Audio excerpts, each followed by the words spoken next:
Bom, é, a ideia dessa apresentação é a gente trazer para vocês algumas atualizações e novidades na área de communities que a gente usa dentro do IXBR, tá?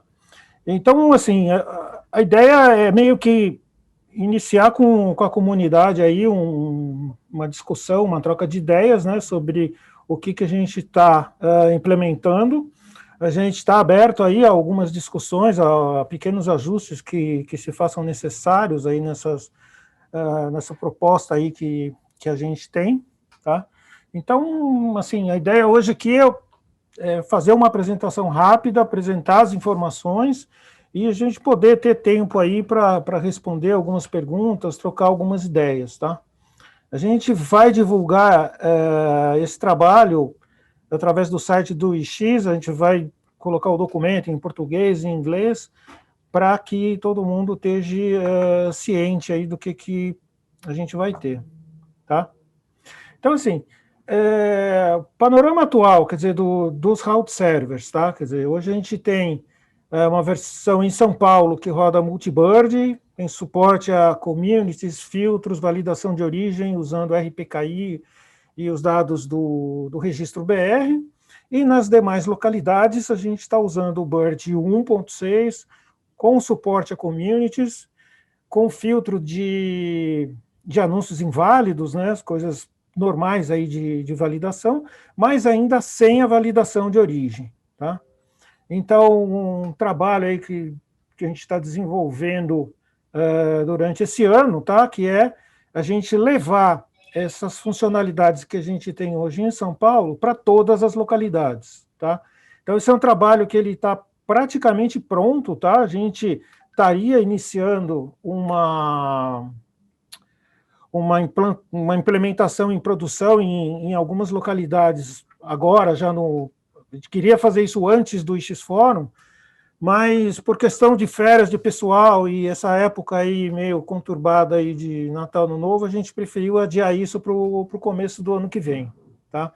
Mas é um trabalho que ele está muito adiantado já. Então vamos lá. Communities informativas, tá? Ou seja, são communities que a gente insere dentro dos anúncios que saem do route server com algumas informações, tá? Júlio, Então, oi? os slides não estão passando. Espera aí.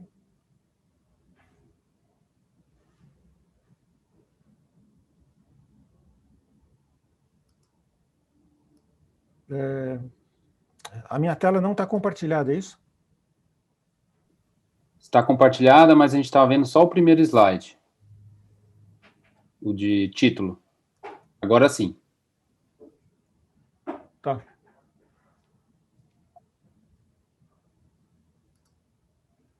Agora está movendo. Perfeito. Ok.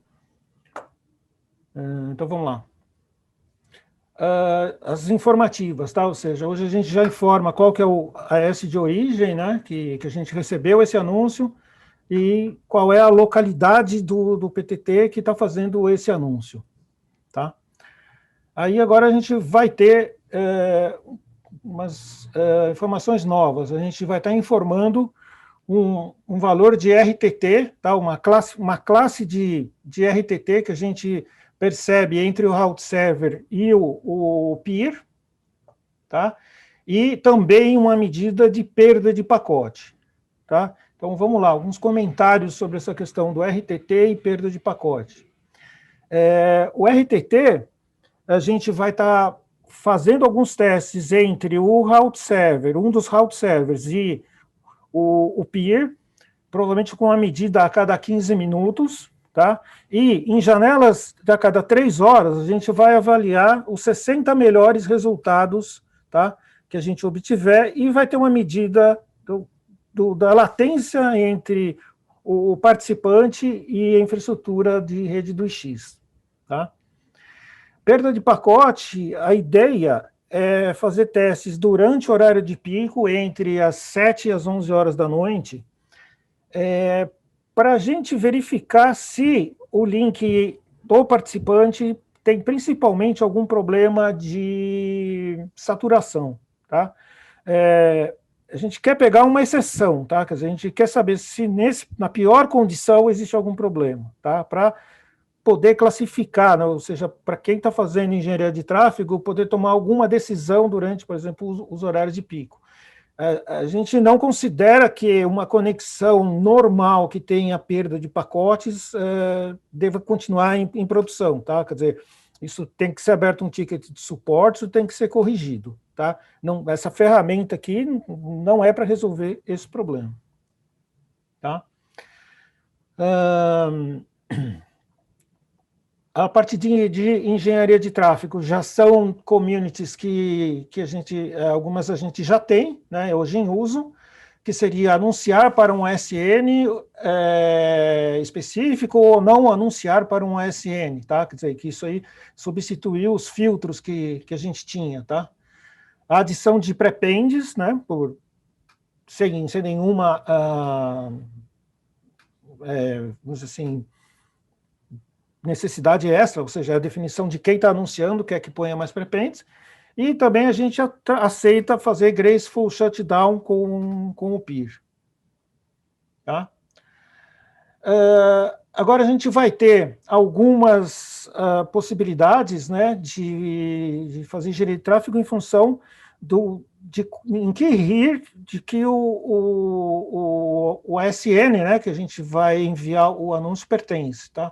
Então, a gente pode escolher não anunciar para um determinado RIR, né, ou seja, o ASN que pertence ao ARIN, LACNIC, AFRINIC, APNIC, etc., ou anunciar somente para o AS de um determinado RIR. Tá? A gente tem a opção também de não anunciar para o BR, ou seja, AS brasileiros não recebem esse anúncio, ou anunciar somente para AS brasileiros, tá? Definição, tá? AS brasileiros, para a gente, é um AS que está listado no arquivo FTP, que o Registro BR publica diariamente, né? Com todos os AS e alocações de blocos IP, tá? A gente não utiliza a base de dados do LACNIC para fazer essa validação, tá? Aí a gente tem uma nova community, né, que foi solicitada aí pela comunidade, que é não anunciar para uma determinada localidade do X, tá? Então, nesse caso, quando esse anúncio chegar naquela localidade, ele não vai ser anunciado, tá? Essa tabela, né, que hoje a gente usa o DDD das localidades, né, quer dizer, tanto quando a gente informa qual é a localidade do X que está fazendo o anúncio, né, quanto essa agora, tá? Então, assim, a gente está discutindo e provavelmente a gente deve mudar um pouquinho essa tabela, tá? Porque existem algumas situações, tipo no Paraná, e acho que lá entre Campina Grande e João Pessoa, em que é o mesmo DDD para mais de uma localidade do X, tá? Então, isso aí provavelmente a gente deve mudar um pouquinho essa tabela, tá? Dentro dessa lógica, né, quer dizer, nova, quer dizer, existe uma precedência, tá? Quer dizer, se você vai fazer um anunciar somente, você diz, ó, eu vou assinar só para um ASN, então isso tem precedência sobre o Brasil ou um outro RIR. Então, se eu falar só vou anunciar para o Brasil, e aí depois você fala, não, isso aí tem precedência, tá? Sobre, por exemplo, alguma coisa em relação ao RIR, que envolveria, por exemplo, o LACNIC, tá? Bom, eu já apresentei para vocês, né, quer dizer, a informação, né, do RTT e da perda de pacotes, tá? E utilizando esses parâmetros, né, a classe em que a comunicação entre o peer e o route server estiver, vocês vão poder escolher. Então, ou seja, eu vou querer fazer um anúncio só se tiver com uma latência menor do que um determinado valor, né? Ou seja, Ou, por exemplo, eu não quero anunciar se a latência for maior do que 100 milissegundos, tá? Quer dizer, eu tenho um outro caminho, eu tenho uma outra rota para trabalhar dentro do meu AS, tá? E também você pode inserir de 1 a 3 pré-pendes em função da classe de latência que a gente tem, tá? Então, são essas 3. Tá? Algo equivalente, né, utilizando a perda de pacote, tá? Ou seja, você pode escolher não anunciar se a perda de pacote for maior do que um determinado nível, né? A gente tem 2 níveis aí, 2% ou 10%, ou se for desconhecido, ou seja, a gente não conseguiu fazer o teste de perda de pacotes com o PIR, tá? Da mesma maneira equivalente, né, ao RTT, você pode inserir de 1 a 3 pré-pendes em função do nível de perda de pacotes que a gente identificou em horário de pico.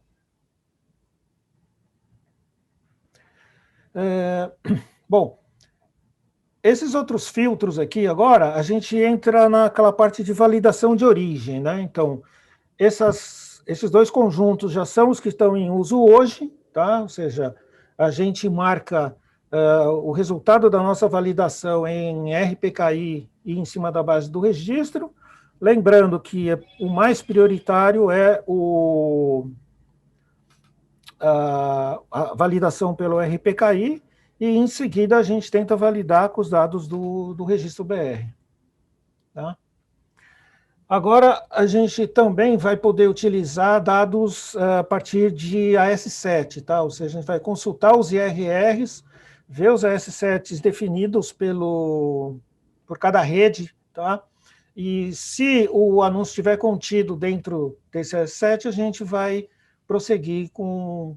Assim, a gente vai marcar o anúncio, tá? Sobre essa questão do AS7, tá? Quer dizer, a gente vai consultar o PIRINDB para pegar essa informação, tá? E aí a gente pode encontrar algumas situações, tá? A gente pode ter o AS7 sem a informação da origem, da onde esse dado foi registrado, tá? E aí, nesse caso, a gente vai consultar todas as bases e vai ter uma informação geral, né, obtida dessa consulta, ou o que realmente é o preferido, em que a fonte da informação seja definida, tá? Então, o PIRINDB está aceitando 2 formatos, né, que é um AS7 arroba o database, ou o database, dois pontos, e o nome do AS7, tá? Então, essa segunda opção é o preferido, e é isso que, vamos dizer assim, a gente vai estar trabalhando aí junto aos nossos participantes para que façam cadastrem a informação com esse formato, tá? Caso tenha múltiplos nomes de AS7 para definir, pode estar separados por vírgulas, tá? E aí tem uma lista dos sources suportados, né, que a gente vai estar consultando aí as bases desses IRRs, tá? Amanhã a gente vai ter uma apresentação do Julimar sobre o PIRINDB, e provavelmente ele deve colocar mais alguns detalhes aí em relação a essa informação, tá? Outro novo teste que a gente vai estar fazendo é validando os anúncios usando a base de dados dos diversos RIRs, tá? Assim como a gente faz usando a base de dados do registro BR, a gente vai pegar a base dos outros RIRs para fazer validação de origem dos anúncios, tá? Hoje, na situação atual, a gente não está fazendo isso, tá? Então, para esses que não são brasileiros, a gente marca como anon, tá? Ou seja, a gente não conhece a situação da validação de origem. Tá? Essas outras marcações, tá? Quer dizer, essas communities, elas aparecem em anúncios que vocês podem encontrar na tabela de rotas ou no Looking Glass, mas isso aí é filtrado, tá? Ou seja, a gente não exporta para os participantes, tá? Isso só aparece como uma maneira assim para informar para quem fez o anúncio de que existe um erro, tá? Então seriam o tamanho de prefixo inválido, prefixos e ASNs bogons, tá? E anúncios que tenham os ASNs transit free, tá? Ou seja, isso já são communities, isso aí já está em produção normalmente. O que a gente vai incluir agora é o nunca pelo route server, tá? Ou seja, que é dentro do PIRINDB, você pode cadastrar agora o never via route server, tá? Então, é do PIRINDB que a gente vai pegar essa informação para estar fazendo a validação ou não, tá? Então, novamente, importante, quem quiser usar isso, utilizar o PIRINDB. A gente espera que no futuro, essa lista aí de transit free, né, que a gente valida, isso seja substituído pelo Never via route server. E finalmente, aí, a gente vai começar a tratar, né, aceitar communities para Black Hole, tá? Então, como que isso vai estar funcionando, tá? Ou seja, a gente vai receber um anúncio do participante que quer solicitar um Black Hole para algum endereço IPv4 ou IPv6, tá? Então, esses prefixos têm que ser um /32 para IPv4 ou um /128 para IPv6, tá? Na validação de origem, bom, primeiro, a gente só vai aceitar esses anúncios nesse primeiro momento de AS brasileiros, tá? Para os AS estrangeiros ainda a gente não vai estar aceitando. A gente espera fazer isso assim que a gente tiver com essa funcionalidade estável e ok para, vamos dizer assim, esse mecanismo aí de black hole esteja ok, a gente vê que não tem nenhum furo, tá? Com relação à validação para os AS brasileiros, a gente tem duas opções. A gente ainda está definindo, estamos querendo ouvir aí a opinião também da comunidade. Uma coisa é certa, a gente vai pegar o anúncio e vai validar em cima da base do registro BR. Tá? O que ainda a gente tem dúvida é se a gente vai aceitar isso somente se o ASN de origem estiver conectado diretamente ao IXBR, ou seja, for uma conexão stub, tá? Então, isso aí ainda que, vamos dizer assim, a gente está estudando, discutindo, tudo isso por quê? Por questões de segurança, tá? De confiabilidade do processo, tá? Então, a gente recebe esse anúncio, valida, se tiver tudo ok, a gente vai passar a exportar esse anúncio com a marcação da community de Black Hole confirmado pelo XBR, tá? E nesse anúncio o Next Hop vai estar alterado, tá? Para a gente usar um MAC e um IP específicos, tá? Então, a gente, quando receber pacotes vindos desse MAC, a gente vai estar descartando esses pacotes. Tá? Bom, uma coisa que é super importante, tá? A efetividade dessa funcionalidade de Black Hole, ela é mais eficiente quanto maior for o número de participantes que estiverem aptos a configurar, aceitar, né, os anúncios, tá? Então, para isso, eles vão ter que mudar suas políticas de entrada para aceitar prefixos /32 IPv4 ou /128 IPv6, marcados com uma community, o 26162 com o 666, tá? Seja extended ou large, tá? Confirmando que é um black hole válido, tá? Uma coisa que eu acabei não falando, mas que vocês puderam ver em todas as communities, é que a gente está definindo e vamos passar a usar as large communities também, tá? Então, essa também é uma outra questão que a gente vai ter que ver se na prática isso existe algum problema técnico ou não ainda em relação às large communities, tá? Então, essa era a apresentação. Agora a gente queria poder aí estar aberto aí para responder os questionamentos aí.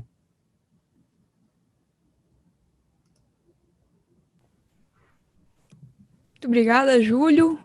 Estou vendo que o pessoal já mandou aí algumas perguntas no chat. Deixa eu ver aqui. Eu vou começar com a pergunta que o Roberval Dantas enviou. Ele colocou: essas communities estão disponíveis em todos os EX? Alguma delas sim, tá? Se vocês olharem a documentação que tem no site do IX, que tem um documento lá na área de documentação que descreve as communities que a gente já está usando, tá? Então, as que tratam de engenharia de tráfego, elas estão ok, tá? A parte de filtros, isso tá funcionando, tá? A parte de validação de origem, validação de anúncios, somente em São Paulo, por enquanto.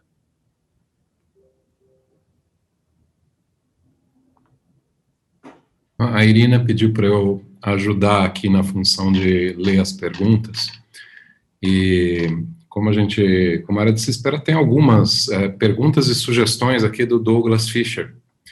Então, o Douglas comentou que muitas vezes os AS, no meio do caminho, filtram algumas communities de engenharia de tráfego que não são endereçadas a ele nem considera isso uma prática muito legal, né? E ele diz que a grande vantagem das large communities é a possibilidade da gente ter indicado nela o ASN de origem e o ASN de destino. Então, isso facilita os filtros, ou pelo menos tira a desculpa, né? Fala assim, o cara fala, a community, eu tirei ela porque eu achei que ela estava endereçada a mim. Não, fica claro na large community que a gente tem origem e destino. E o Douglas notou que a gente não usou essa característica da large community, a gente não colocou, por exemplo, o AS 26162 dentro da large community, ele coloca isso como uma sugestão. Então, essa fica, não é uma pergunta, é uma sugestão, mas fica para vocês comentarem um pouquinho aí, ou para a gente comentar, né? Tá. Não, isso aí realmente a gente já discutiu isso, tá? Então, a sugestão é bem-vinda mesmo, a gente já tinha reparado isso e talvez realmente a gente mude, tá? Então, estou só analisando aí algumas consequências na parte prática, como que a gente teria, mas é provável que a gente mude isso. Não sei se o Thiago tiver algum comentário a mais aí. Sim, uma coisa, essas communities de engenharia de tráfego, a ideia delas, elas seriam mais para um uso local, do participante diretamente conectado no X para poder fazer engenharia de tráfego, e não para um ASN que está atrás do participante conectado fazer essa engenharia. Então, pelo menos essa a ideia. E a gente normalmente limpa communities em geral que estão marcados com SN do NIC para poder ter uma certa segurança e evitar mau uso das marcações feitas pelos route servers. Então, existe a possibilidade, eu acho que é interessante a gente discutir isso, e só que a gente precisa ver as consequências.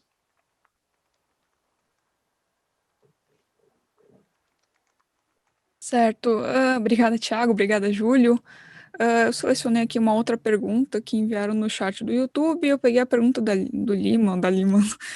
Não seria mais seguro ter um route server específico para o backhauling? Então, Galvão, gostaria de comentar sobre, por favor? Sim. Um dos pontos, depois o Júlio e o Thiago podem complementar, mas nós temos dificuldade com os participantes. Por exemplo, em São Paulo, hoje já temos 4 route servers, né? Então, ter mais um ou 2 para um backup, né? Para não ter somente um, seria uma dificuldade a mais em estabelecimento dessas sessões. E só teria efetividade se todo mundo, o maior número, participasse, né? Então, esse é um ponto negativo aí que eu vejo dessa solução. Só complementando, né, quer dizer, a gente sabe que tem outros Internet Exchanges que têm route servers específicos para black hole, né, e, e assim, a gente fica na dúvida, né, se isso é uma situação legada, ou seja, no início acharam que valia a pena, né, e agora talvez tenha uma situação meio dividida, tá? Eu vou fazer uma pergunta aqui que veio do Danton. O Danton, ele pergunta também sobre o Black Hole, sobre o 666, se não há perigos de ataque de negação de serviços, com uma enxurrada de anúncios nessa community. E eu estou interpretando a pergunta como sendo um ataque de negação de serviços direcionado à estrutura do XBR. O que a gente pode falar disso?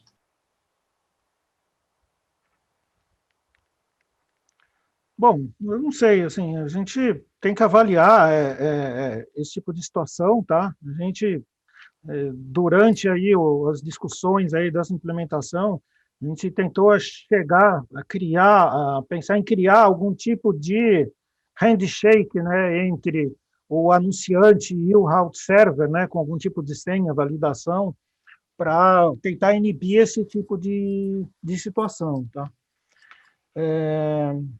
Não sei, acho que assim, é uma coisa que a gente tem que continuar trabalhando.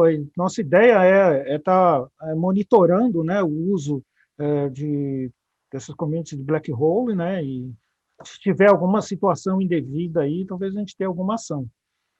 Então, não sei se o Thiago tem alguma consideração aí sobre essa questão. E tem um detalhe que, por exemplo, se você está anunciando 100 prefixos por X, e você tentar anunciar, sei lá, você tem o limite de 100 prefixos e você está anunciando 70. Então, você tem uma margem para anunciar 30 black holes. Se você passar esse limite de prefixo, sua sessão vai cair. Então, vai acabar inibindo a possibilidade da pessoa fazer, por exemplo, 4.000 anúncios de black hole.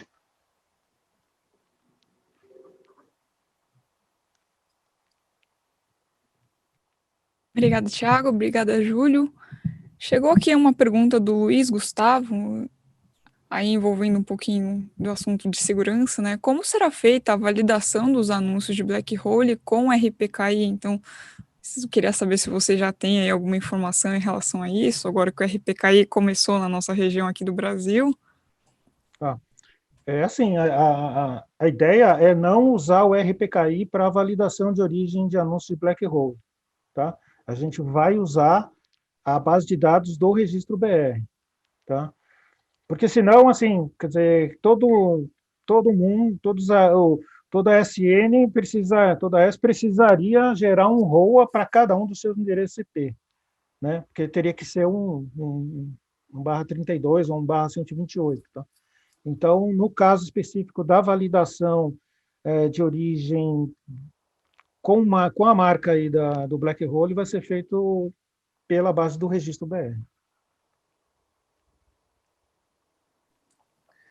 Um dos comentários feitos pelo Douglas foi sobre a possibilidade da gente implementar um ASN Probe, uma espécie de bot que ficasse checando se os participantes já implementaram ou não a community de Black Hole. Então, a gente podia fazer os anúncios /32 ou /128 IPv6, e de algum lugar da internet fazer o teste do ping para o participante específico para ver se ele aceitou ou não aceitou aquela rota de black hole.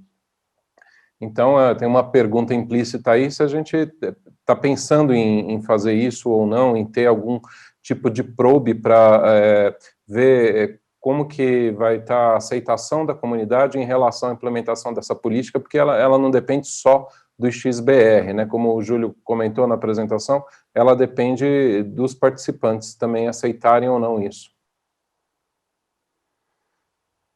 Tá. Bom, não sei. Acho que existe essa possibilidade, né? Acho que algum pode dar depois alguma contribuição aí, assim, difícil, assim, em relação a como é difícil a gente monitorar, né, ou mudar as coisas que os participantes já têm em uso, tá? Quer dizer, que normalmente isso é um processo bastante complexo. Mas internamente a gente já chegou, por exemplo, a cogitar, por exemplo, mudar, né, as quarentenas automatizadas para que ela verifique isso, por exemplo, tá? Então é uma ideia interna nossa aí que a gente vai ver. Mas vamos analisar. Exato. Nós temos uma dificuldade tremenda com relação a isso, mas, por outro lado, nós temos outros projetos dentro do NIC, né, do próprio NIC, que poderia trabalhar em conjunto com a gente nesse sentido. Por exemplo, o CIMET, nós temos várias probes deles já distribuídas e poderiam ser usadas nesse sentido. Com certeza é uma boa sugestão. Ok. Eu vou continuar aqui nos comentários do Douglas Fischer, comentários e sugestões aqui para vocês comentarem também. Voltando na questão das large communities, uma sugestão é que a parte das latências a gente use a notação em microsegundos no segundo campo das large communities, né? Como se fosse o tamanho da latência em microsegundo vai dar um tamanho adequado lá do número de AS, assim, né? Não sei se teria alguma vantagem de fazer isso ou não, e eu até vou complementar a dúvida. Essas latências, elas não são arbitrárias, correto? Eu não posso colocar lá 251 milissegundos ou 23 milissegundos, são aquelas communities que já estão pré-determinadas, correto? Na implementação. Pedir aí para o Júlio, para o Tiago comentarem. Exato, Moreiras. A gente está colocando por grupos a classificação, porque a ideia inicial até era fazer a marcação de RTT e loss nas large communities, mas o que acontece com isso? Toda atualização do route server vai ser um valor diferente e vai gerar uma quantidade absurda de updates para o BGP. Então, essa é a razão que a gente evita. A gente acha interessante porque é uma community informativa legal para o participante poder verificar e entender o comportamento, mas a gente tem uma certa cautela pela quantidade de atualizações. Pode ser que, num futuro próximo, a gente habilite isso, que é bem simples para a gente fazer do nosso lado. Tá. Uma outra coisa em relação a esses valores de RTT e loss, a ideia é que a gente vai ter aí um script que vai ficar fazendo essa medição, e a ideia é a gente disponibilizar uma consulta para esses dados, tá? Então, provavelmente no portal, ou via alguma API, alguma coisa, a gente vai ter, entendeu? Para que isso possa ser checado, tá? Assim, a expectativa é que esses valores, eles não mudem com muita frequência, tá? Ou seja, que seja uma coisa relativamente estável, tá? Tem uma outra pergunta, que eu não vou citar o autor, por razões óbvias. O autor da pergunta notou que o Tim Curry entrou recentemente no ATM do PTT de São Paulo, e ele nos pergunta se está tendo alguma tratativa especial, alguma negociação em relação ao serviço de UTRS. Tem alguma coisa, Júlio Galvão? Olha, eu acho que a pessoa mais adequada, que conhece mais ele, esse serviço, é você, Moreiras. Você pode responder.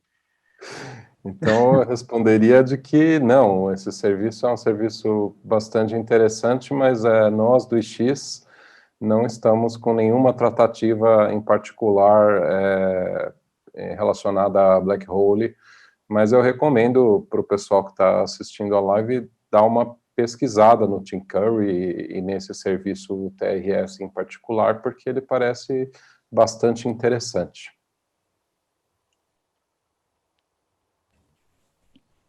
Bem, pessoal, a gente está com o tempo, está quase acabando, então eu queria pedir um último comentário final aí de cada um dos membros dessa mesa, falando aí alguma sugestão, uma dica, um comentário importante em relação aos assuntos. Então eu queria pedir primeiro a palavra do Júlio, por favor.